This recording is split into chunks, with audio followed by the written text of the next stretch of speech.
I stand amazed in the presence of Jesus the Nazarene, and wonder how he could love me, a sinner condemned unclean. Oh, how marvelous, oh, how wonderful, and my song shall ever be. Oh, how marvelous, oh, how wonderful is my Savior's love for me. For me it was in the garden, he prayed, not my will but thine. He had no tears for his own griefs, but sweat drops of blood for mine. Oh, how marvelous, oh, how wonderful, and my song shall ever be. Oh, how marvelous, oh, how wonderful is my Savior's love for me. In pity, angels beheld him, and came from the world of light to comfort him in the sorrows he bore for my soul that night. Oh, how marvelous, oh, how wonderful, and my song shall ever be. Oh, how marvelous, oh, how wonderful is my Savior's love for me. He took my sins and my sorrows, he made them his very own. He bore the burden to Calvary, and suffered and died alone. Oh, how marvelous, oh, how wonderful, and my song shall ever be. Oh, how marvelous, oh, how wonderful is my Savior's love for me. When with the ransomed in glory his face I at last shall see, 'twill be my joy through the ages to sing of his love for me.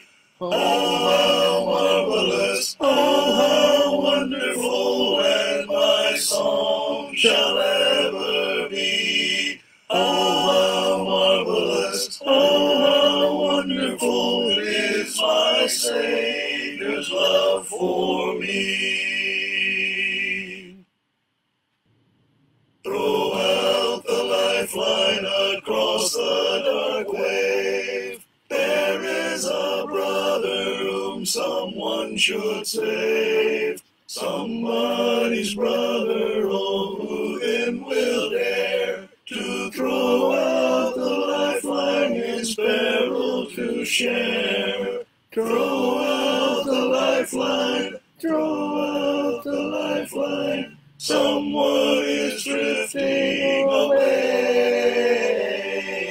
Throw out the lifeline, throw out the lifeline. Someone is sinking today. Throw out the lifeline with hands quick and strong. Why do you tarry? Why linger so long? See, he is sinking, oh, hasten today, and out with the lifeboat, away then away. Throw out the lifeline, throw out the lifeline. Someone is drifting away. Throw out the lifeline, throw out the lifeline. Someone is sinking today. Throw out the lifeline to danger-fraught men, sinking in anguish where you've never been. Winds of temptation and billows of woe will soon hurl them out where the dark waters flow. Throw out the lifeline, throw out the lifeline. Someone is drifting away. Throw out the lifeline, throw out the lifeline. Someone is sinking today. Soon will the season of rescue be o'er. Soon will they drift to eternity's shore. Hasten, my brother, no time for delay, but throw out the lifeline and save them today. Throw out the lifeline, throw out the lifeline. Someone is drifting away. Throw out the lifeline, throw out the lifeline. Someone is sinking today. Magandang gabi mga kapatid. Tayo po ay mag-umpisa na po sa ating pag-aaral po sa gabing ito. Ito po ay para bagang chapter 2 ng ating pag-aaral ng Martes ng gabi. Tungkol po sa pangalan po ng iglesia na ginagamit ng isang malaking sakay ng pananampalataya. So sa ating pong mga kaigsuonan, maayong gabi sa inyong tanan magsuon, sa ating pong mga kakabsat, na ibagarabi kada kay amin kakabsat, at sa ating pong mga kabagtuan kang Kristo, maupay ng gabi, sa kabagtuan kang Kristo. At sa ating pong mga katugangan dyan sa may Bicol Region, Diyos Maray na Banggi, sa Itugabos, sa mga taga-Pangasinan, Santo Sialabi, at si kayo namin, siyempre taga rito sa amin, may pabig ako nga. So ito pong ating pag-aaral po sa gabing ito ay isa pong nanggaling sa isang katanungan. Yung salita pong Catholic na ang ibig sabihin na universal, galing sa salitang Greek Catholicos. Ito po ay ginamit ba para parang maging pangalan ng iglesyang itanayon ng ating Panginoon? Yun po ang ating gustong bigyang pag-aaral po sa gabing ito. Sa English is the word Catholic, o sa Grego Catholicos, used in the New Testament as a designation for the church. Ito pa yung ginamit na pangalan para sa iglesyang itanayon ng ating Panginoon. So ito po yung pag-aaral lamang.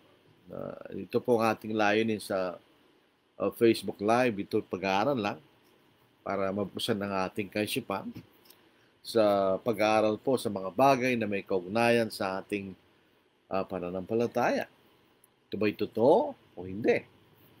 Kung totoo po ito, kailangan nating sundin. Siyempre, totoo eh. Pero kung hindi ito tinuturo ng bagong tipan, so hindi po ito totoo, so hindi natin dapat sundin. Ganun lang po kasimple na po. Tandaan natin ang lahat ng kapamahalaan ay nasa ating Panginoon.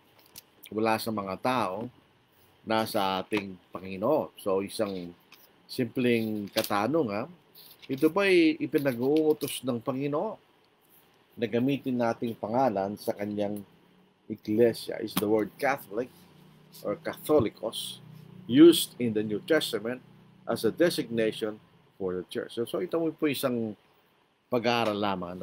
Walang bahid na personalan sa pere.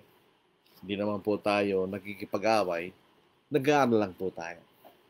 So the word Catholicos, yun po ay naging transliterated as Catholic.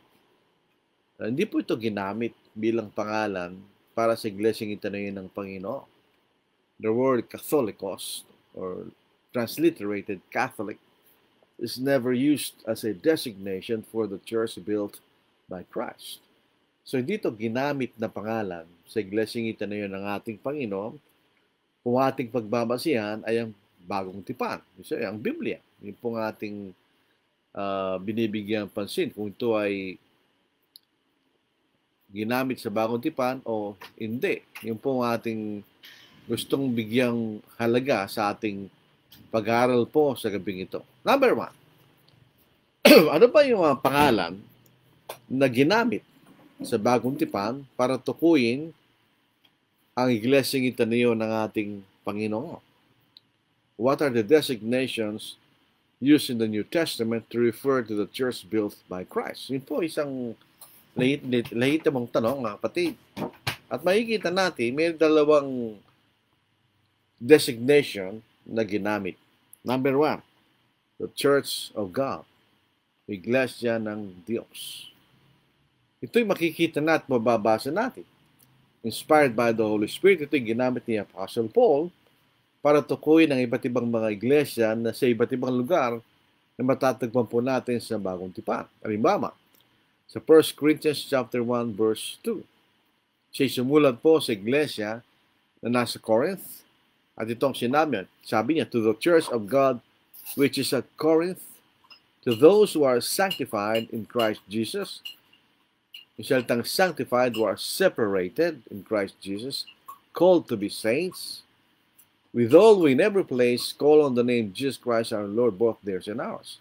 So ito'y tinawag po ang Iglesia sa Corinth bilang Iglesia ng Diyos, o Church of God.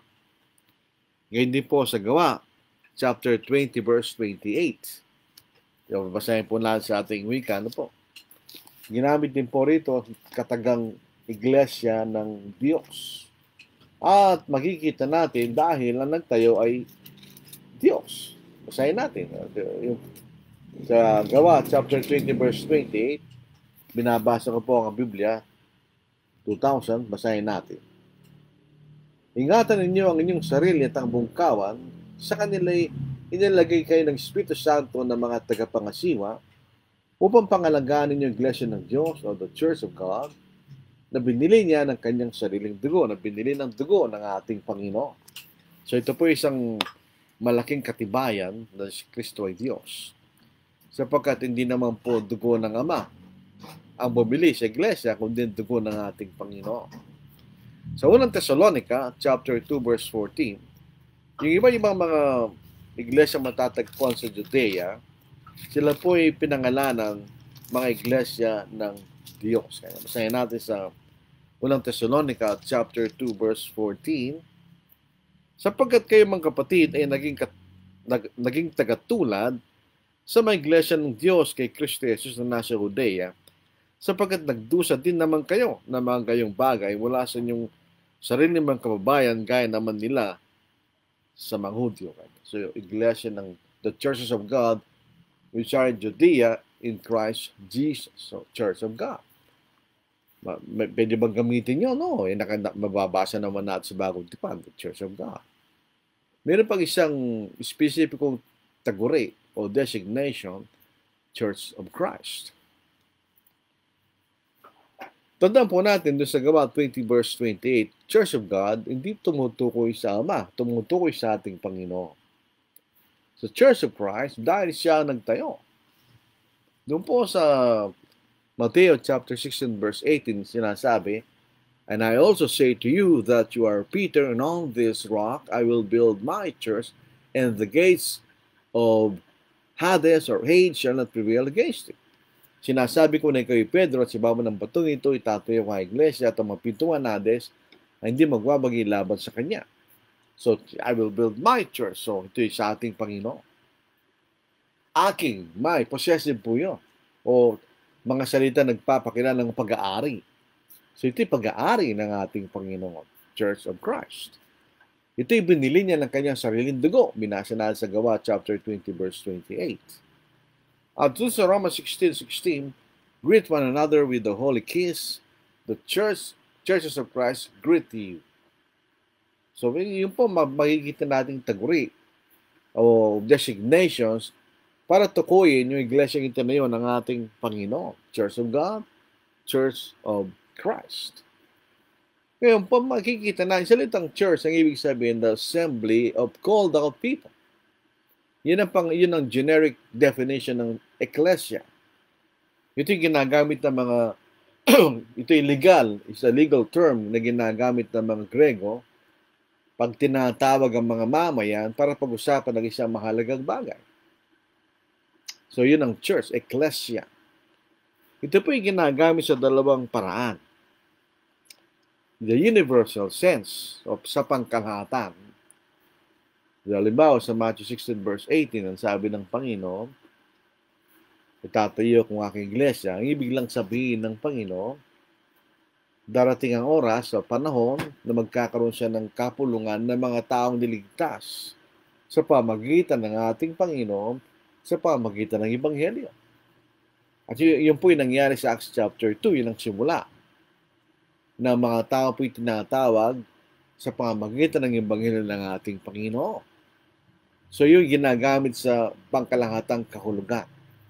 Hindi ito tumutukoy sa isang espesipikong kapulungan ng mga tao sa isang lugar. Ito yung kapulungan ng lahat ng mga ligtas, buhay at patay. Dito po sa Acts 2, chapter 2, verse 47, dinaragdag ng Panginoong Jesus, Panginoong Diyos, ang lahat ng mga naliligtas sa kanyang iglesia. So, ang iglesia ay binubuo ng lahat ng mga niligtas sa pamamagitan ng Ebanghelyo. So, Acts 2, verse 47, praising God and having favor with all the people, and the Lord added to the church daily those who were being saved. So, dinagdag ng Panginoon sa kanyang iglesia ang lahat ng mga nililigtas sa pamamagitan ng Ebanghelyo. Ito rin ang iglesia ang ililigtas ng Panginoon. Kasi siya nagdagdag. Yung mga tunay lamang na sumampalataya at sumunod sa Ebanghelyo, ang dinaragdag ng Panginoon sa kanyang iglesia. Ito ang iglesia itatayo, iniligtas ng Panginoon. Doon po sa Efeso chapter 5 verse 23, for the husband is the head of the wife, as also Christ is head of the church and is the Savior of the body. So yung tagapagligtas ng katawan na walang iba kundi ang iglesia. So, darating ang araw, darating ang Panginoon, sa Hebrews chapter 9, verse 28, so Christ was offered once to bear the sins of many. To those who eagerly wait for Him, He will appear a second time apart from sin for salvation. Yun po nasa mga taong ligtas. Yun lahat ng mga taong naligtas sa pamamagitan ng Ebanghelyo. Sa bawat dako, sa bawat panahon, buhay patay, hindi sila ililigtas ng ating Panginoon. So by summary, ang church po ay ginagamit in the universal sense. It simply means the sum total of all people who have saved relationship with Christ. Sila po yung nasa relasyon ligtas sa ating Panginoon. Ang iglesia, pag ginagamit sa pangkalatang kahulugan, doesn't have an organization or work. Wala siyang gawain, wala siyang organisasyon. Sinasabi lang ito ang mga taong binubuo. Ito yung mga taong binubuo, ito yung kapulungan na binubuo ng mga lahat na nagtas sa bawat dako. Buhay patay. The universal sense. Pero ito rin po yung ginagamit sa local sense. Ito ang nakikita natin. The New Testament teaches that all believers in a certain locality should organize themselves into a local church. This is the visible church. Ito yung requirement na lahat ng mga niligtas sa pamagitan ng Ebanghelyo, kinakailangan sila may kaanib sa isang local church. Local church na sumusunod sa ating Panginoon o local church of Christ. Ito yung maliwanag po. This is 1 Corinthians chapter 1 verse 2, merong iglesia sa the Church of God at Corinth. May iglesia rin sa Jerusalem. Doon sa Acts chapter 11 verse 22, mababasa natin. Then news of these things came to the ears of the church in Jerusalem, and they sent out Barnabas to go as far as Antioch. Ay nahanap po nila si Apostle Paul. Ganun din po, binabanggit ang iba-iba mga local churches sa Galatia, Judea, Samaria, sa Acts chapter 9, verse 31. Then the churches throughout all Judea, Galilee, and Samaria had peace and were edified. So may mga binabanggit na local churches sa Judea, Galilee, at Samaria. Ganon din po ang iglesia sa Thessalonica. Sa 1 Thessalonians chapter 1, verse 1. Paul, Silvanus, and Timothy, to the church of the Thessalonians, in God the Father and the Lord Jesus Christ. Grace to you and peace from God our Father and the Lord Jesus Christ. So may mga iba-ibang local church sa iba't ibang mga lugar. Requirement yun. Kinakailangan ka maging kaanib sa isang local church. Bilang halimbawa, sa Gawa, chapter 9, verse 36, kung di po ako nagkakamali. Nang si Pablo po ay pumunta sa Jerusalem, siya po ay nakisama sa iglesia na nasa Jerusalem. Yun po, mababasa natin. Ano po? Di po nagkakamali. Verse 26. Nang siya'y dumating sa Jerusalem, pinagsikapan niyang makisama sa mga lagat. Silang lahat ay natakot sa kanya, sapagkat hindi sila naniniwala na siya isang alagad.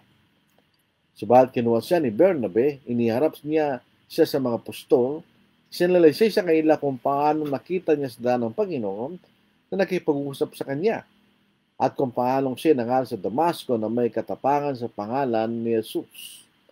Kaya siya naging kasama nila sa Jerusalem. So, siya naging kaanib sa iglesia na nasa Jerusalem. So, pag tayo po ay nakatira sa isang dako, sa isang lugar, kinakailangan tayo maging kaanib sa isang local church ng lugar na yun. Ang local church po ang may organisasyon. Yung universal church, wala. Hindi mo nakikita yun. Ito nakikita natin na may organized, may organisasyon na yung local church.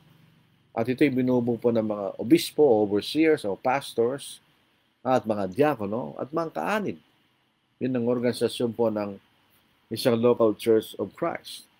The local church as an organization, dito po sa Philippians 1:1, Paul and Timothy, bond servants of Jesus Christ to all the saints in Christ Jesus who are in Philippi, with the bishops or overseers and deacons.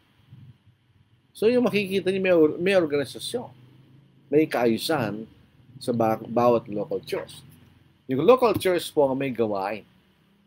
Ito po ang gawain ng pangangaral, pagpapatibay, at pagtulong sa mga nangangailangang mga kapatid. So ito yung makikita nating church na mababasa natin sa Bagong Tipan. Ang designation, Church of God o Church of Christ.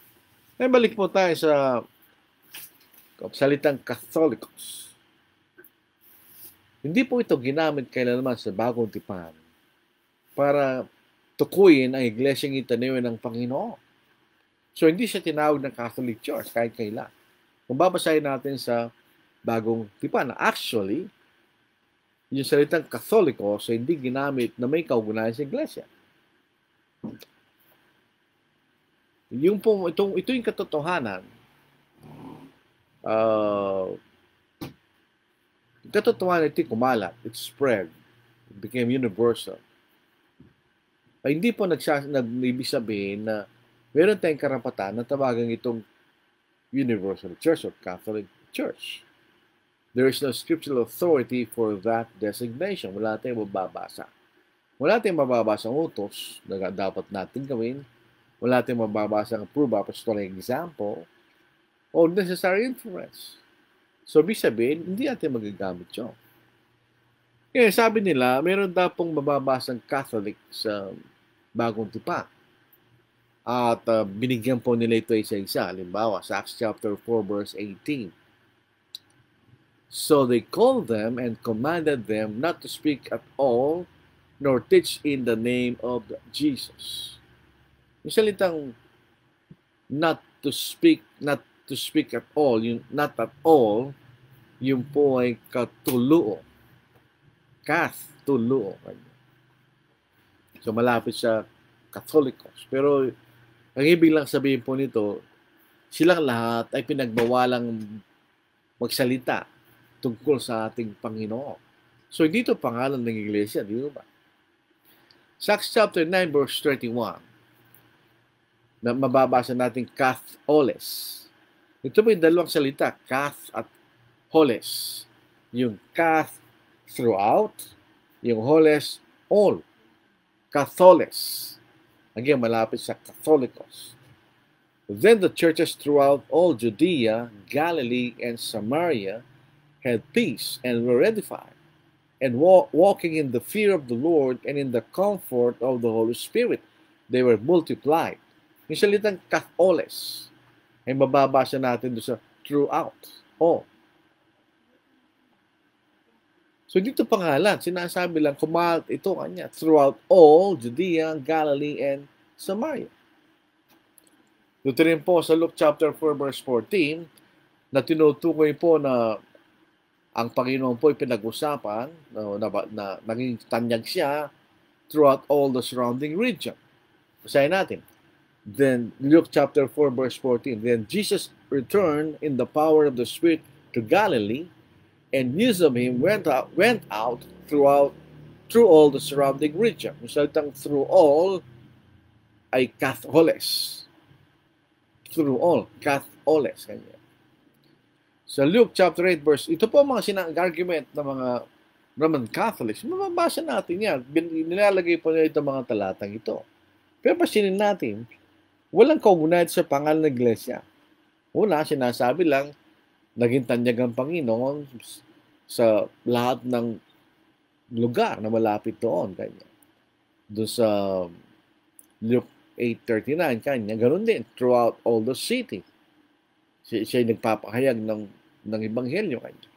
Doon sa Luke chapter 23 verse 5, but they were the more fierce, saying, stirs up the people, teaching throughout all Judea, beginning from Galilee to this place. Again, throughout all ay Catholes.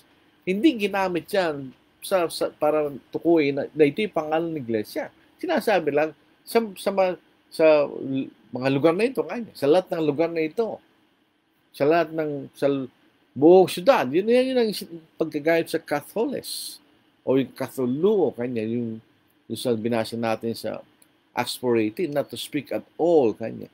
Hindi po ginamit ito para tukuyin sa pangalan ng iglesia. Ginagamit nila, pinatutunayan nila na ito po yung Catholicos. In the first place, hindi ito Catholicos. Ito yung siya Catholuo, ito yung mga Catholes. At dito, ginagamit para tukuyin ang bilang pangalan ng iglesia. For the sake of argument, andun yung salitang Catholicos sa New Testament.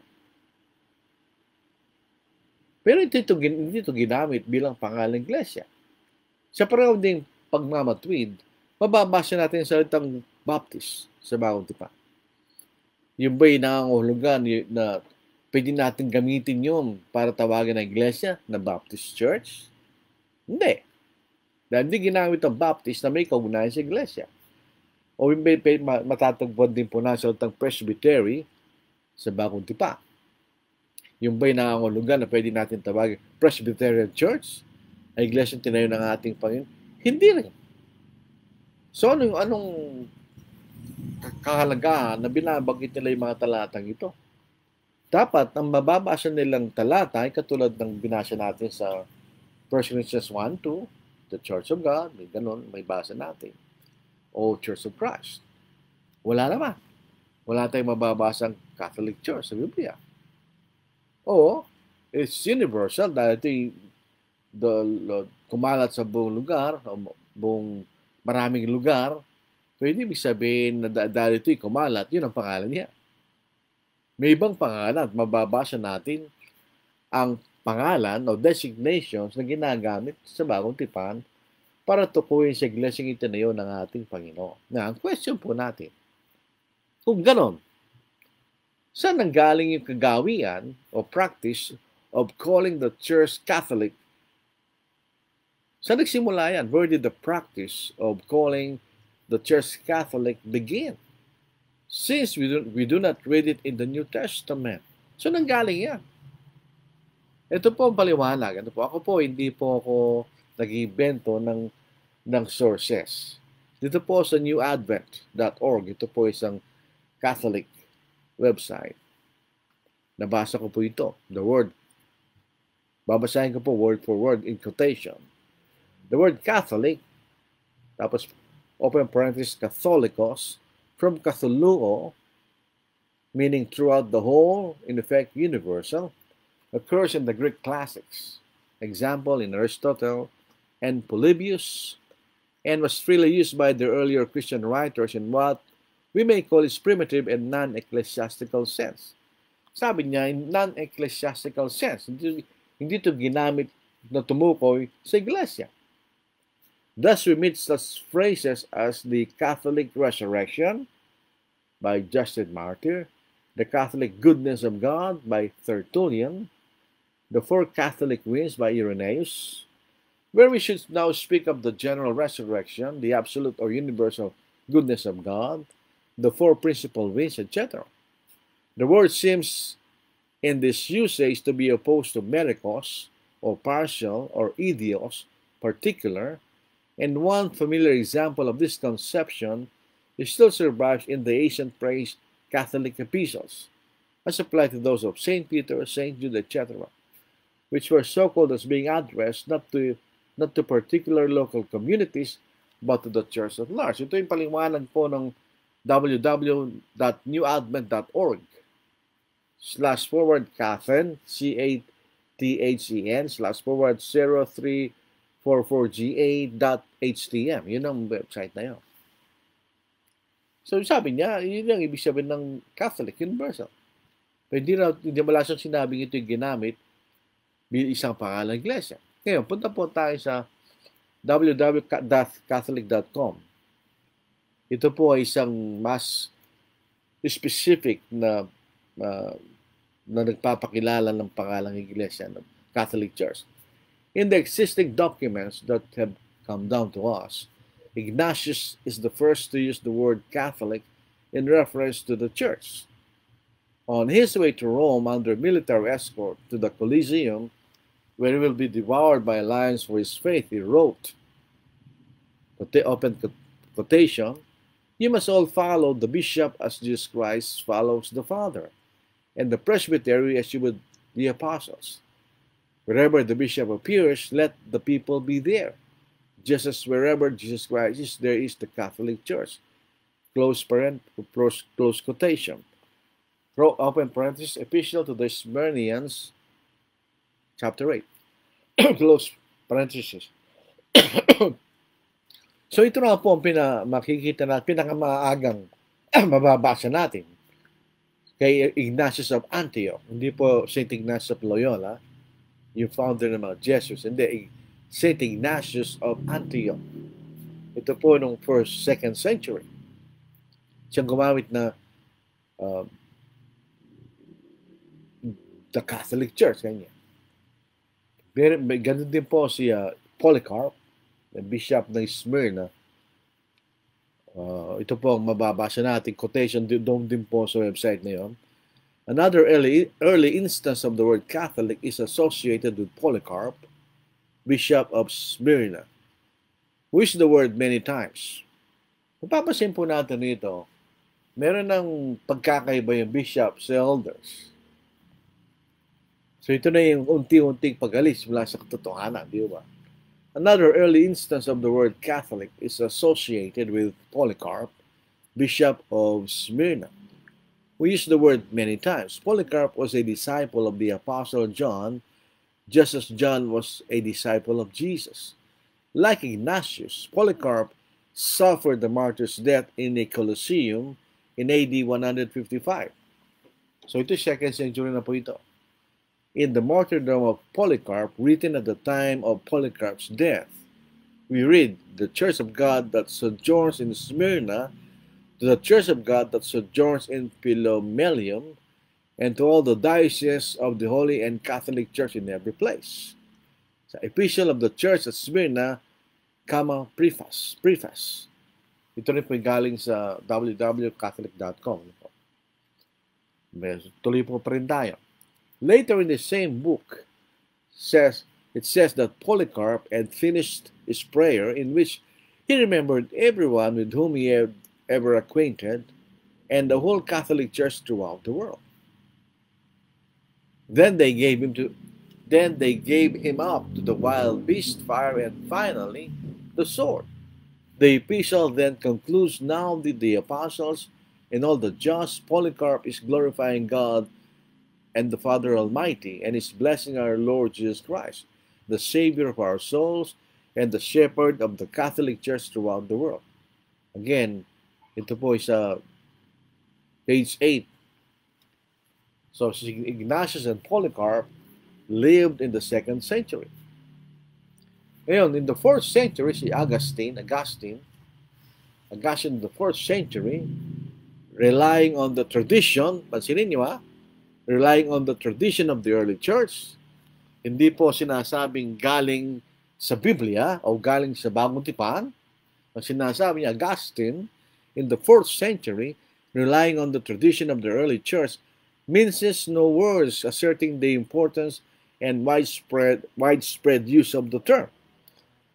Quotation, open quotation, we must all to the Christian religion and to communication in her church, which is Catholic and is called Catholic, not only by her own members, but even by all her enemies. So ito'y galing sa The True Religion, page 7 and 12, ganyan, or chapter 7, page 12. And again, the very name of Catholic, which not without reason belongs to the church alone, in the face of so many heretics, so much so that although all heretics want to be called Catholic, when a stranger inquires where the Catholic Church meets, none of the heretics would dare to point out his own basilica or house. So ito po'y galing sa Against the Letter of Money called The Foundation, page 4 and 5. So galing din po ito sa www.catholic.com. Next, ginex ko po ito para sa internet. Ito maganda sa paggamit ng social media o internet. Ito yung tamang paggamit. You get the source. Ito po, source mula sa mismong www.catholic.com. So ito yung isang Catholic website. So sila nagsasabi nito. We do not misrepresent them. We just read what they wrote. Pinabasa lang natin ng kanilang sinulat. The early usage and importance of the word also can be seen in both the Apostles' Creed and the Nicene Creeds. If you're a Christian in the first millennium, you were a Catholic. And if you're a Catholic, you recited the creeds affirming the one holy Catholic and Apostolic Church. So, in the first millennium, yung first 1,000 years, hindi yung unang siglo, in the first century, ganyan. If you're a Catholic, recited the creeds affirming the one holy Catholic and Apostolic Church. And happily, some people today try to make a distinction between Catholic with a capital C and Catholic with a small c. But such a distinction is a recent development and unheard of all in the early church. So, nakikita natin. Ito yung mga source galing sa www.catholic.com. Dito rin po sa www.defendingthebride.com/pa/Catholic.html. Ito po yung website na ito. Basahin natin. St. Ignatius uses Christian, chapter 2, and Catholic Church, chapter 8, epistle to the Smyrnians, of which schismatics won't be going to heaven, epistle to the Philadelphians, chapter 3. As an aside, where would Ignatius learn to teach that warning and corresponding consequence for one's soul for committing and remaining in the sin of schism or division from the Catholic Church? For condemned division, dissension from the Church, Romans 67, etc., etc. Since the Holy Spirit teaches what comes from Jesus, no one can say the Holy Spirit inspired all the division we see today in Christianity. There is no expiration date to that warning and condemnation. So ito yung sabi niya, St. Ignatius uses Catholic Church. St. Polycarp, Bishop of Smyrna, disciple of John, called the church the Catholic Church, the martyrdom of Polycarp. Muratorian Canon. Sabi dito, Muratorian Canon, doon daw po sa www.earlychristianswritings.com, Muratoria, and Muratorian.html uses authority of Catholic Church. Irenaeus, kanya. no 180 AD, wrote against heresies, sa kanyang libro Against Heresies, called the church the Catholic Church. At versus hereses. Ganyan. Book 1, chapter 10, verse 3. And also Irenaeus, who was taught by Polycarp, teaches all must agree with Rome. Book 3, chapter 3, verses 2 to 3. Cyprian, 250 AD, calls the church the Catholic Church. Epistle 54.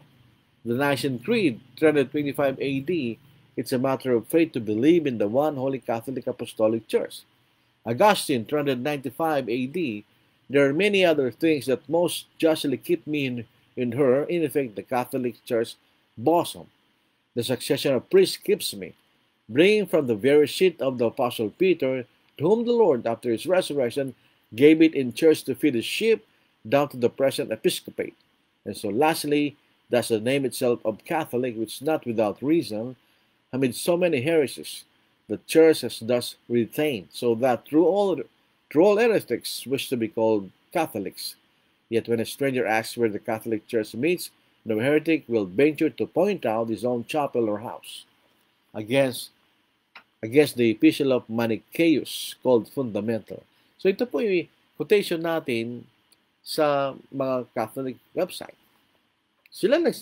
Mapapasin natin sa ating binasa, hindi nila yung salitang term Catholic Church na ginamit, hindi nanggaling sa Bagong Tipan. Ito yung nanggaling sa mga tao in the 2nd century. So meron nakagwat sa mga apostol. So mga tweet, meron ng unti-unting pagbabago na nangyari sa mga panahon na yun. So tinawag nilang Catholic Church. Tanggapin natin yun. Ginamit nila yung Catholic Church sa mga tao ito. Dahil yun, tama sila. Ang ating batayan, dito mga taong ito. Ang ating batayan yung Bagong Tipan. Di ba? Hindi ito mga taong nabuhay ng 2nd, 3rd, 4th, 5th century. Kundi yung Bagong Tipan. Wala tayong mababasa sa Bagong Tipan, mga kapatid, mga kaibigan. Bakit natin inilalagay itong mga quotation na ito? Para mapatunayan natin the word Catholic, Catholicos, used to refer to the church, did not originate from the New Testament. It originated from people in the 2nd century upwards. So the authority to call the church Catholic Church did not originate from the New Testament. Na itong ating sole basis of our faith, di ba? Walang authority galing sa ating Panginoon. Hindi tinawag ni Apostle Paul, Apostle Peter, church, they did not refer to the church as the Roman Catholic Church. Saan nanggaling yung Roman Catholic Church? Basahin po natin itong christiancourier.com/wordbible-terms/word-Catholic. The term Catholic originates with the Greek word katholikos, which means general or universal. The expression is not found in the scriptures. Wala ako. Nag-research po ako ng salitang katholikos sa Bagong Tipan. Wala akong nabasa. Pinakamalapit, katholuo, katholes. Pero mismo yung katholikos, wala akong mabasa. Pinagsikapan ko talagang mag-research sa pangalan yan. Wala akong nabasa katholikos, katholuo, o katholes. The term Catholic originates with the Greek word katholikos, which means general or universal. Kaya maalala po natin, yung unang binasa natin quotation kanya, itong salitang Catholicos ay ginamit sa mga classical writers, Greek classics Aristotle and Polybius. Pero ang Greek na ginamit sa Bagong Tipan ay koine. Kaya hindi natin mababasa yung Catholicos sa Biblia, sa Bagong Tipan, na ginamit na lang koine Greek. Ang sinasabi nun sa newadvent.org ay ginamit ng mga sa classical Greek o yung mataas na uri ng Grego na ginamit ni Aristotle, etc. So balik po tayo sa binabasa natin na po doon sa Christian Courier. Maganda kasi itong paniwalag nito eh. The term Catholic originates with the Greek word katholikos, which means general or universal. The expression is not found in the scriptures, but has been employed in various senses in church history. Justin Martyr, in his book Dialogue, used the term for the general or universal resurrection of the dead at the end of time. In later history, the Western Church, headquartered in Rome, adopted this name to distinguish itself from the Eastern Greek Orthodox movement. Today, the Roman Catholic Church applies the title exclusively to itself. Noong 1054 AD, nagkaroon po ng split ang Catholic Church. The Western Church na nandoon sa Rome, yung kanyang headquarters ay sa Vatican, sa Rome, tinawag niya sarili Roman Catholic Church. Roman, dahil naka-headquarters sa Rome. At ang salita nila ay Latin. The Latin Church. Yung Eastern Church na nasa Constantinople, ang salita ay Grego, naging Greek Orthodox Church. Kaya may Roman Catholic Church to distinguish itself from the Greek Orthodox Church. Noong 1054 AD, nagkaroon sila ng split. So, tingnan nyo, yung salitang Roman Catholic Church did not originate in the New Testament. It originated from uninspired people. Uninspired people. Hindi sila kinesa ng Espiritu Santo. They're expressing their own ideas or their own understanding. They do not reveal what the Spirit revealed. Hindi sila nagsasalita galing sa Espiritu Santo. Hindi katulad ng mga apostol. Tulad ng binasa na sa 1 Corinthians chapter 2 verse 13. Ang ginamit nilang mga salita ay mga salitang galing sa Espiritu Santo. They were inspired by the Holy Spirit. Kanya. Doon po sa New American Standard Bible. Comparing spiritual with spiritual things with the spiritual words. Kanya. So, ginamit nila yung mga salitang pinahayag ng Espiritu Santo. So, Catholicos, galing ito sa tao. Hindi ito galing sa bagong tipan. Yung po ating makikita sa ating pag-aaral. Walang Catholicos sa bagong tipan. Nagtataka nga talaga kung pumunta ko sa Strong's, may ako nakitang Catholicos. Pero wala naman ako makita specific verse na ginagamit yun. Otherwise, sana binanggitan ng mga taong pinagdinidepensa yung pangalang Catholic Church. Wala. Ang pinakamalapit, Catholuo at Catholes. Pero walang Catholicos. In itself, wala. Wala tayong mababasa eh. So, ano po ang conclusion po natin sa pag-aaral natin ito? Dati nag-a-appeal po tayo sa ating mga kaibigan na tinatawag nila ang sarili na Katoliko, ating Iglesia Katolika. We are appealing na pag-aralan po ninyo. We are not forcing you to believe. We are not forcing you to accept. Pero pag-aralan po ninyo. There's nothing wrong kung pag-aralan po natin. Kung mapatunayan yung tama kayo, edi okay. Tanggapin natin kung anong totoo. Pero kung mapatunayan na ito yung totoo, ay maganda tanggapin nyo. Kasi ang katotohanan po magliligtas sa atin. Hindi po ang ating mga kaisipan, ating sariling ideas. Hindi. Ang magliligtas sa atin ay ang salita lang Diyos, ang katotohanan. So the origin of the use of the word Catholic as a designation of the church did not originate from the New Testament. Wala tayong mababasa. But from uninspired men from the 2nd century onwards.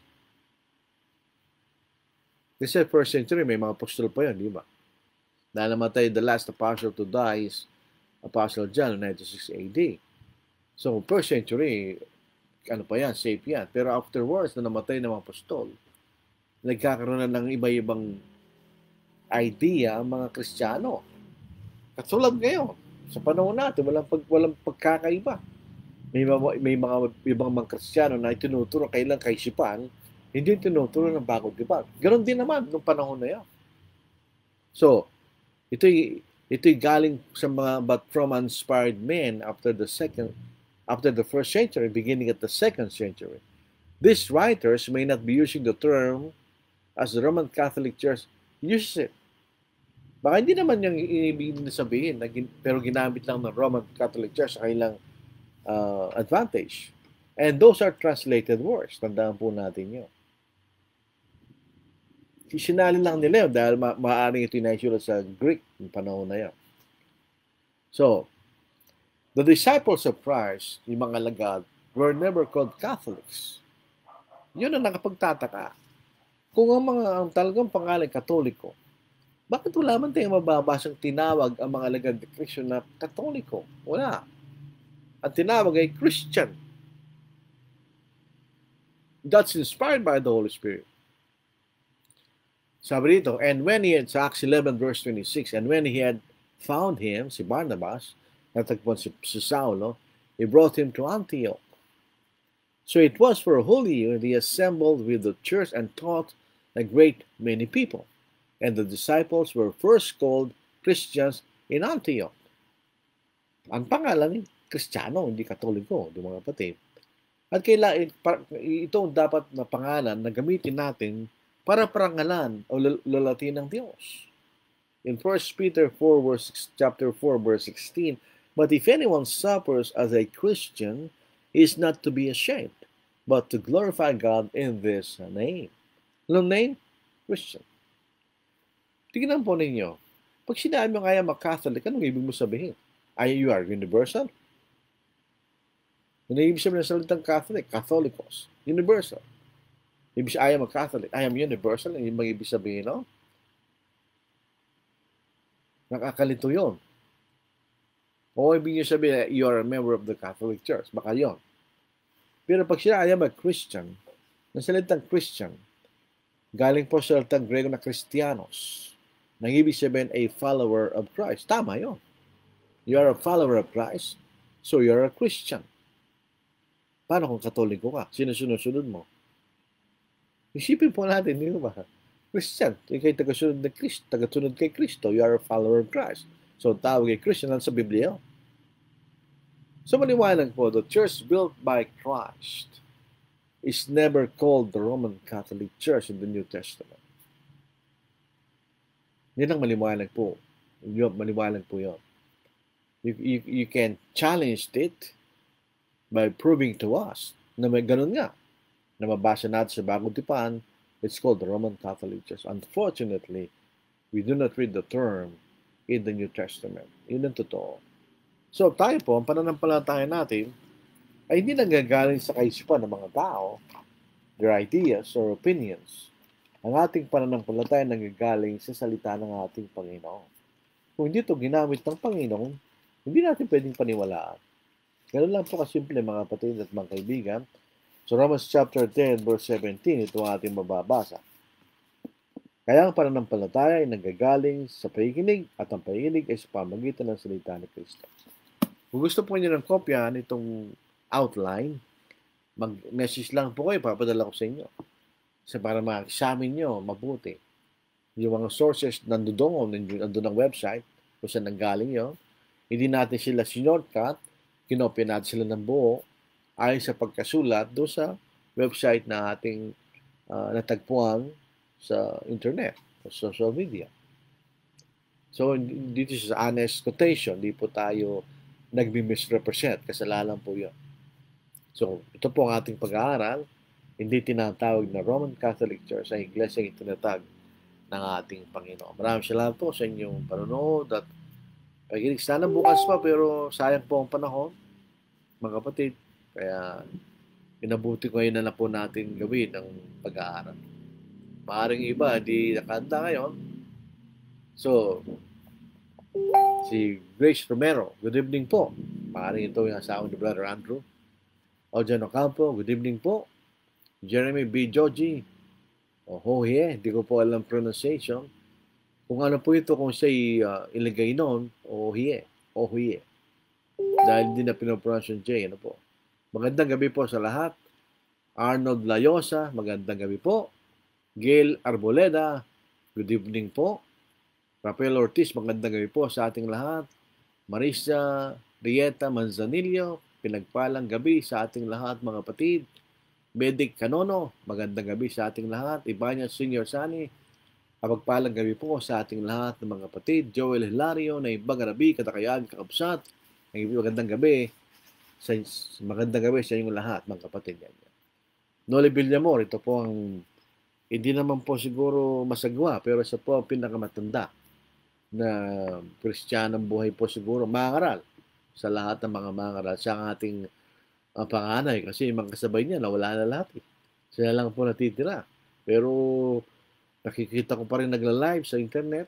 Nangaral pa rin. Karang walang nagbago. Watching from Infanta Quezon. Magandang gabi sa iyo, Brad, at sa lahat ng mga kapatid. Nito Villamin, magandang gabi po, Brother Lordy, sa lahat na nakikinig. Nito M. Lacanlane, good PM po sa lahat. John Aki, good PM po sa ating lahat. Niyaka College, dalawa po ito Sister Dalia at si Calvin College. Blessed evening, Brother Lordy, at lahat ng mga kapatid. God bless us all. To God be the glory. Amen. Corinda Lino Arsiga, good evening po. Lilia Domingo, watching from Cabal, La Union. John Bautista, itong ating kaibigan po. Good evening. Joseph Sonorho, good evening po. Ito po ang sa pangkaragdagan ni Brother Noli. Ito po ay magaling na nakikipag-usap sa mga kakaibang pananampalataya. Just to add some points by a debater of the Catholic Church, he used Romans 1:8 to state your faith spoken out throughout the whole world.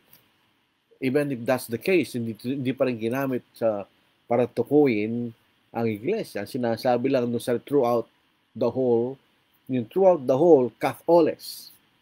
O throughout all, Catholes. Ganyan. Ibig sabihin, sa buong lugar, sa buong sanglibutan, sa buong mundo, ibig sabihin. Hindi pa rin, it doesn't hold water. Ano po? Ganun ang argument ng mga tao. Nabasa natin yung Satan. Pwede mong sabihin, tinawag ang iglesia ng Church of Satan. Nabasa mo yung Baptist, so pwede mong tawagin Baptist Church. Ganun ba yun? Kailangan meron tayong mabasa book, chapter, and verse na tinawag na Roman Catholic Church yung iglesia ng Panginoon. O kaya, necessary inference, katulad ng sinabi at binili niya ng kanyang sariling dugo by necessary inference, ito ay kapag-aari niya. Wala namang gano'n, di ba? Itong throughout the whole o throughout all, ito'y Catholes. Dalawang salita yan Yung throughout, Cath, yung holes, whole, o all. Catholes. Pero hindi pangalan ng mga alagad yun. Di ba? Pero thank you po, karagdagan niya. Ray Lagasca Libatike, thank you sa aral na pinamahagi mo, Brad. Good evening, kakapsat. Magandang gabi rin. Kaya nainganyo kong pag-aralan ito dahil si Brother Vicente Kay na hindi natin kasama ngayon. Nagtanong siya sa gano'n. Yung Catholicos. Hindi mo mababasa sa bakong tipan yung mismo salitang Catholicos. Nasayang na yung talagang nagugul ako ng oras. Hanapin ko, wala akong makita Tingnan lang nababasa mo yung Catholic. Wala naman siya sinasabing talata. Kaya nga nakita yung Catholicos na yan. Ito nga, Catholuo o kaya Catholes. Silang mababasa natin. Hindi pa tumutukoy sa iglesia. Yung Catholes throughout all or throughout whole. Yun lang ang ibig sabihin. So, thank you, Brother Noli. So, wala lang po tayong mga comments. Maraming salamat po sa inyong mga comments, mga kapatid. Yun po yung nakakatulong sa atin. Reach the land of corn and wine, and all its riches freely mine. Here shines a dim, one blissful day, for all my night has passed away. Oh, Beulah land, sweet Beulah land, as on the highest mount I stand, I look away across the sea, where mansions are prepared for me, and view the shining glory shore. I have my home forevermore. My Savior comes and walks with me, and sweet communion here have we. He gently leads me by his hand, for this is heaven's borderland. Oh, Beulah land, sweet Beulah land, as on the highest mount I stand, I look away across the sea, where mansions are prepared for me, and view the shining glory shore. My home forevermore. A sweet perfume upon the breeze is born from ever vernal trees, and flowers that never fading grow, where streams of life forever flow. Oh, Beulah land, sweet stand, I look away across the sea, where mansions are prepared for me, and view the shining glory shore. I have my home forevermore.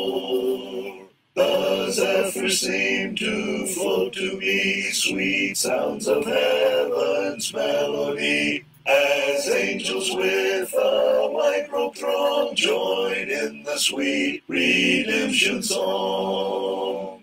Oh, Beulah land, sweet Beulah land, as on the highest mount I stand, I look away across the sea, where mansions are prepared for me, and view the shining glory shore. I have my home forevermore.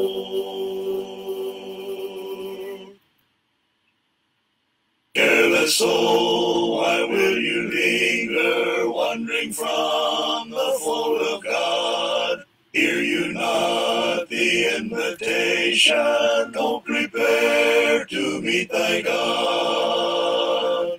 Careless soul, heed the warning, for your life will soon be gone. Oh, yes, your life will soon be gone. Oh, how sad to face the judgment, oh, how sad to face the judgment, unprepared to meet thy God.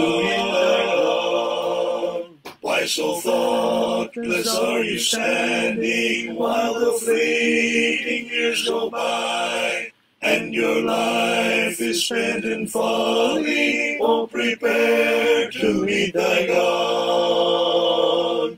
Careless soul, heed the warning, for your life will soon be gone. Oh, yes, your life will soon be gone. Oh, how sad to face the judgment, oh, how sad to face the judgment, unprepared to meet thy God.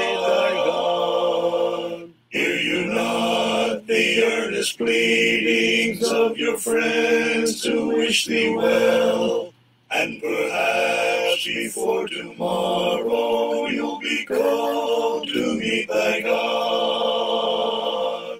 Careless soul, heed the warning, for your life will soon be gone. Oh, yes, your life will soon be gone. Oh, how sad to face the judgment, oh, how sad to face the judgment, unprepared to meet thy God.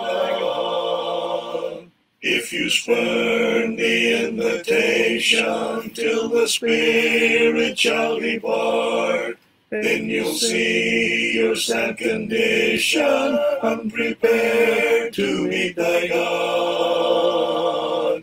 Careless soul, heed the warning, for your life will soon be gone. Oh, yes, your life will soon be gone. Oh, how sad to face the judgment, oh, how sad to face the judgment, unprepared to meet thy God.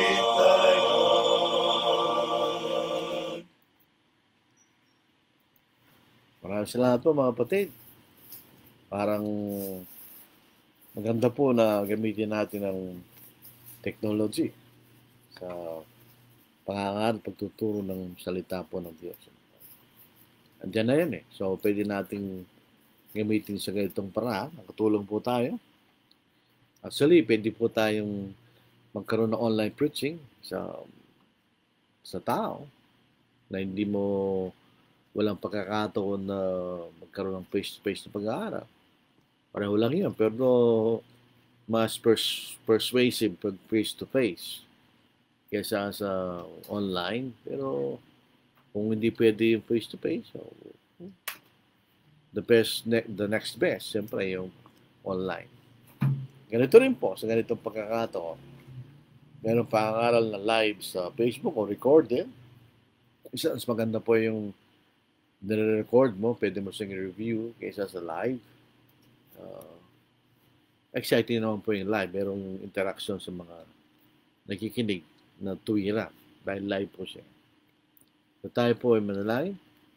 Amang Banal, muli kami nagpapasalamat sa inyo sa lahat ng biyaya sa araw na ito, sa aking pagkain, sa aking damit, sa iyong mga tahanan, lahat po ng mga pangailangan namin sa mundong ito. Higit sa lahat po ang aming kaligtasan na inyong binigay sa amin sa pamagitan ng Panginoon. Bagamat hindi po kami karapat-dapat sa inyong dakilang pagmamahal sa amin. Kami nagpapasalamat na bagamat ang dakilang mensahe ng kaligtasan nangyari na matagal ng panahon nakakaraan, ngayon may sinugong Espiritu Santo para ito'y maisulat at mapatunayan na ito'y totohanan para sa mga tao dinatnan ng mga panahon na malayo sa panahon ng Panginoon. Ay meron pa rin kaming pagkakataon na malaman ang dakilang mensahe ng kaligtasan. Kami po ay bigyan nyo kami ng panahon, pagtsatsaga, na pag-aralan po ang mga salita, hindi lamang upang ito ay may pangaral sa mga tao na kailangan ng kaligtasan, kundi rin para may pagtanggol namin ng katotohanan laban sa mga nagtasalita ng maling aral at katuruan, upang mabuksan din ang kanilang kaisupahan at maaaring maniwala sila sa katotohanan. Ama, ilayo mo kami sa matukso para hindi po kami matukso magkasala. At humingi po kami ng tawad sa inyo sa mga bagay na pagkukulang at taliwas ng mga bagay na ginagawa na hindi nyo kagusto ng Diyos. Bigyan sana po kami ng karagdagang buhay sa araw ng bukas. Patuloy po kami sa aming mabuhay, paglilingkod sa inyo, Diyos.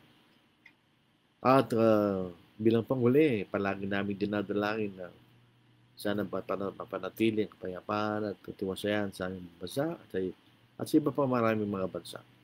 Magpatuloy po kami sa aming matiwasayan, mapayapang paglilingkod at pagpupuri sa inyo. Sa mga bagay tayo manginingi, tagilang pangalan sa Kristo na ang tagapagligtas. Amen. Ingat po tayo mga kapatid. God bless. Magandang gabi.